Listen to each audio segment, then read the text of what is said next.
Bom dia, pessoal, tudo bom? Estamos aqui, né, mais uma vez para nossa aula, certo?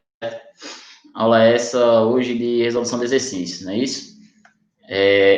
Passei para você alguns exercícios e vou estar resolvendo aqui alguns que eu achei interessante e a gente vai estar também resolvendo outros também na nossa live, certo? Então, vamos começar aqui com o exercício da página 70, questão 2, certo? Que diz o seguinte: no Rio Amazonas, um pescador inexperiente tenta capturar um poraque segurando a cabeça do peixe com uma mão e a cauda com a outra. O poraque é um peixe elétrico capaz de gerar entre a cabeça e a cauda uma diferença de potencial de até 1.500 volts. Ou seja, foi o que ele fez aí. Quando ele pegou o peixe lá na cabeça e na cauda, é como se ele estivesse fechando o circuito, ou seja, positivo e negativo. Então a corrente passa por dentro dele e chega até no outro lado. Ou seja, sai do positivo e vai até o negativo. Isso aí causando um choque, né? E no caso o corpo dele serviu como condutor, como circuito elétrico. Beleza? E aí ele diz, uma diferença de potencial de 1.500 volts. Diferença de potencial, vocês lembram que é a mesma coisa que DDP, é a mesma coisa que tensão, certo? Para essa diferença de potencial, a resistência elétrica do corpo humano, medida entre as duas mãos, é de aproximadamente 1.000 ohms. Em geral, 500 mA de corrente contínua, passando pelo tórax de uma pessoa, são suficientes para provocar fibrilação ventricular, certo? E morte por parada cardiorrespiratória. Então, o que é essa fibrilação ventricular e morte parada cardiorrespiratória? Pessoal aí que são adeptos de Grey's Anatomy já deve ter ouvido falar muito sobre isso, certo? O que é que vem acontecer? O que é que acontece quando tem a fibrilação e parada cardiorrespiratória? Só bem rápido aqui para vocês, que eu quero mostrar para vocês, me lembrem isso. Na live, eu vou mostrar para vocês uns slides sobre choque, viu? Eu acho interessante mostrar. É bem interessante vocês ficarem por dentro, entender como é que funciona isso aí, desse choque, como é que acontece, o porquê e o que é que causa cada coisa. Mas a desfibrilização, fibrilização, deixa eu ver o nome, se é esse mesmo, que é o nome desenvolvido. Fibrilação ventricular e a morte cardiorrespiratória, o que quer dizer? Cardiorrespiratória, parou o coração e parou a respiração. Beleza. Aí fibrilização ventricular. O corpo da gente, ele tem uma frequência, certo? Nem à toa, quando você vê naquele filme, só tá lá no hospital, fica lá.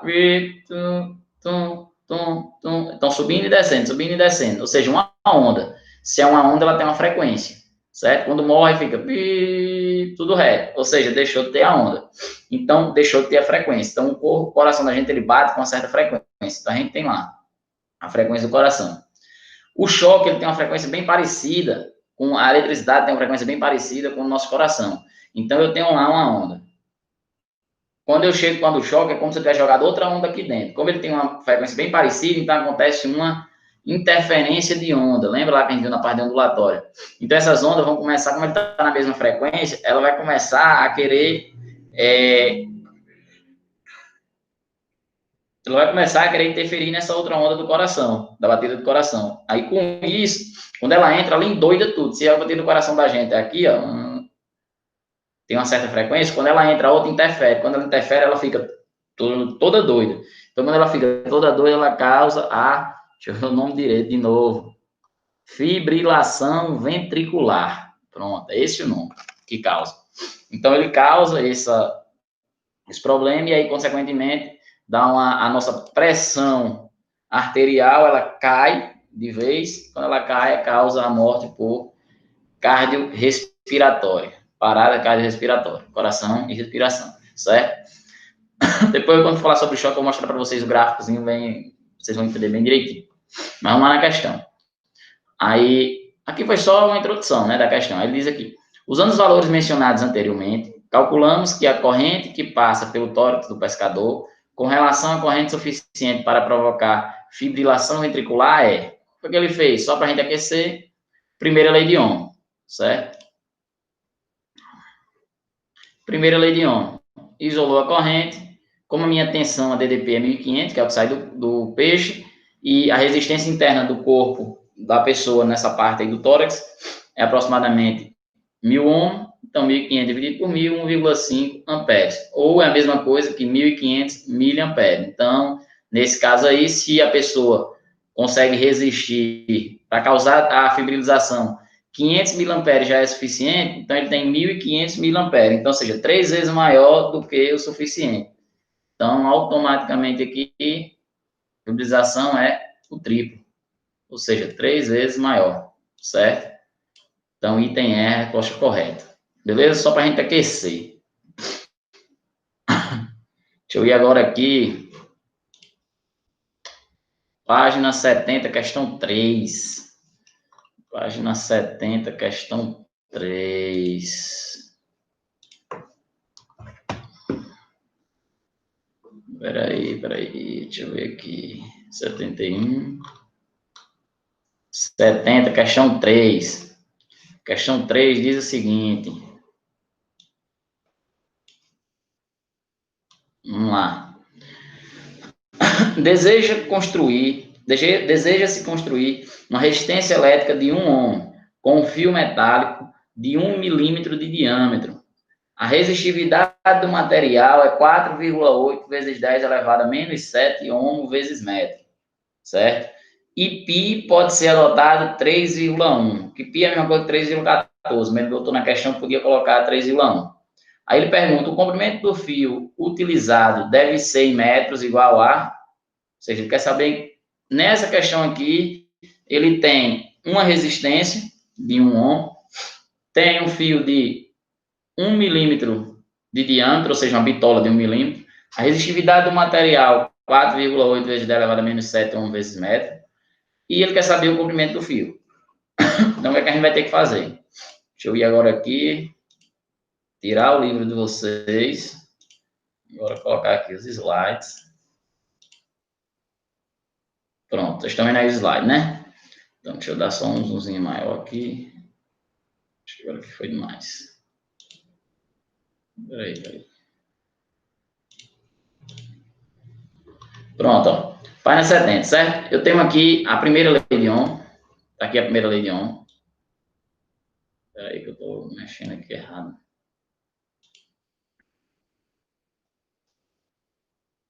Tem um lápisinho aqui para... Eu não sei onde é que é o lápis. Eu tô mexendo na imagem. Eu queria riscar isso aqui. Mas não tem, tô achando. Vai assim mesmo. O lápis é aqui, peraí. Agora será que dá certo? Não. Peraí, pessoal, rapidinho. Deixa eu ver se eu acho aqui. Tem um lápisinho agora há pouco aqui. Sumiu. Assim mesmo. Como ele quer, tem resistividade, tem comprimento, tudo usa a segunda lei de Ohm, certo? Usando a segunda lei de Ohm, resistência é igual a resistividade elétrica vezes comprimento do fio dividido pela área transversal do fio, ou seja, a área do diâmetro, né? Da bitola do fio. Resistência 1 é igual a resistividade elétrica 4,8 vezes 10 elevado a 7 vezes L, que é o comprimento, que é o que eu quero achar, dividido pela área. Como eu tenho lá o diâmetro, então qual é a área de um círculo? Πr ao quadrado, ou seja, π vezes o raio ao quadrado. Beleza? Continua 1, continua a resistividade, vezes L, que é o comprimento, dividido π, 3,1, que ele mandou usar na questão, vezes o raio. Se eu tenho o meu diâmetro é de 1 milímetro, então meu raio, ele vai ser 0,5 milímetro. 0,5 milímetro, notação científica, é a mesma coisa que 5 vezes 10 elevado a 4. Beleza? Todo mundo entende isso aqui, né? 0,5 milímetro é a mesma coisa que 5 vezes 10 elevado a 4. Beleza? Aí, como é raio ao quadrado, então tá aqui meu raio, parênteses, ao quadrado. Show de bola. Agora é matemática. A resistência continua 1, resistividade também repete, vezes comprimento dividido. Como eu tenho aqui esse ao quadrado, notação científica ao quadrado, ou seja, elevado. O que é que você faz? Você pega lá o expoente que ele está elevado e multiplica o inteiro e multiplica o seu expoente, certo? Então, multiplica não, desculpa, eleva ao quadrado, que aqui é o quadrado.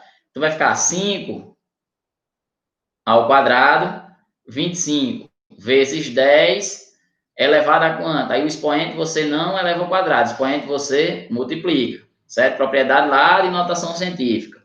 Quando é elevado uma notação, você eleva o inteiro, certo? Se aqui fosse 3, ficar 5 elevado a 3. Se aqui fosse 10, 5 elevado a 10.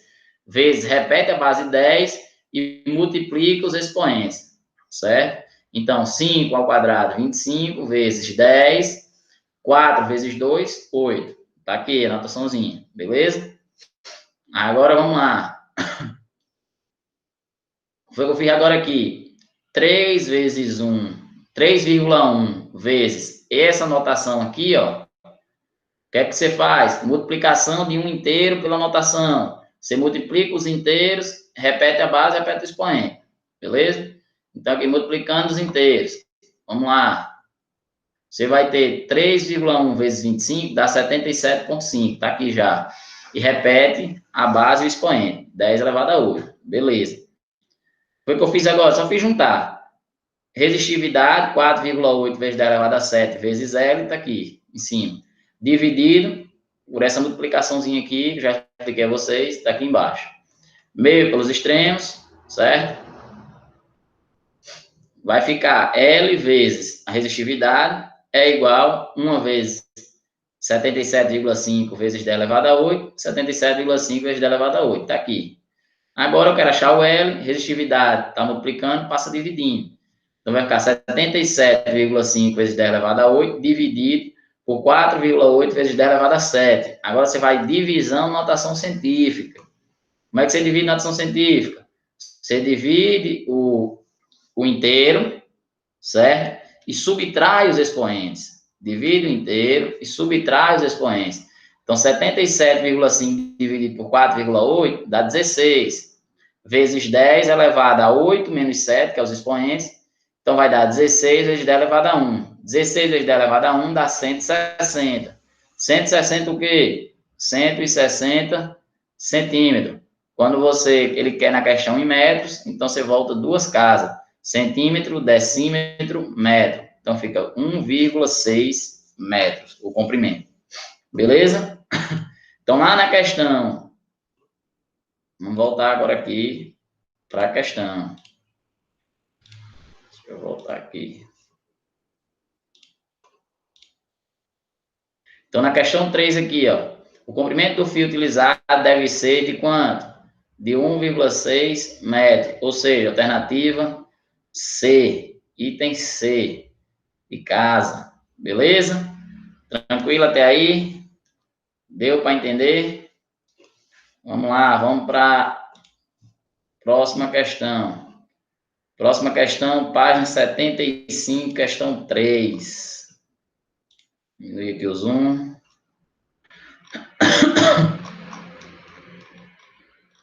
73, 74, 75, questão 3. Beleza? Questão 3 diz o seguinte, ó. Vamos entender aqui. Questão 3, vai ter esse gráficozinho aqui em cima também. 3 itens. Rapaz, essa questão, eu vou fazer o seguinte. Eu acho melhor fazer com você essa questão na live, certo? Então, eu vou fazer o seguinte. A gente vai finalizar a aula gravada agora aqui, certo? Eu prefiro fazer com vocês na live essa questão, porque aí vocês vão acompanhando e a gente vai tirando as dúvidas. Porque tem que estar olhando o gráfico e a resolução. Gráfico e resolução, gráfico e resolução. E eu quero ir bem com calma nessa questão aqui. Vocês entenderem bem direitinho. Porque aqui a gente vai calcular a potência a corrente para passar do disjuntor, que vai disparar. A gente vai calcular o consumo de energia na residência e vai calcular também o consumo que vai ser pago, o dinheiro que vai ser pago no final do mês, certo? Então, prefiro fazer com vocês essa questão na live. Então, pessoal, a gente vai ficando por aqui, certo? Só gravado esses exercícios. A gente vai, na live, a gente vai continuar esses exercícios que a gente tá fazendo. Beleza?